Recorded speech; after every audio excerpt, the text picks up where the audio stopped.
Freelancing gave me the freedom that I prayed for, but it almost ended up costing me everything.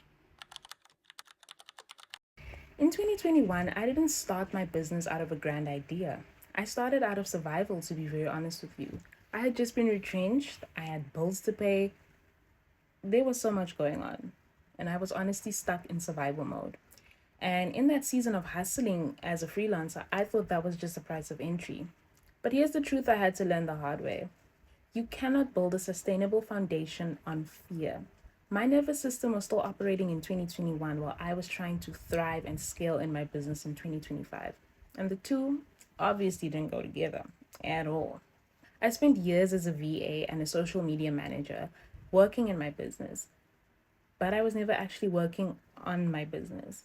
And how this looked was I was helping clients reach their ROI, scale, and bring strategy to their actual systems and business. But my business was quietly crumbling in the background. And the reality of this was that I had to come to the realization of was I had no boundaries. I had no systems. I was over delivering and undercharging. And to be honest with you, I didn't know my value in this industry, and it reflected in my pricing, it reflected in me consistently saying yes to everything. And the biggest lesson that I had to learn was that I was technically still operating in an employee mindset. So anything my clients wanted, I did. I went over above and beyond like you would do in corporate. But that does not work in business. And I had to realize that busy, which was safe in corporate, was not a business structure. It was only a recipe for burnout, to be very honest with you. I became physically ill. I ended up resentful.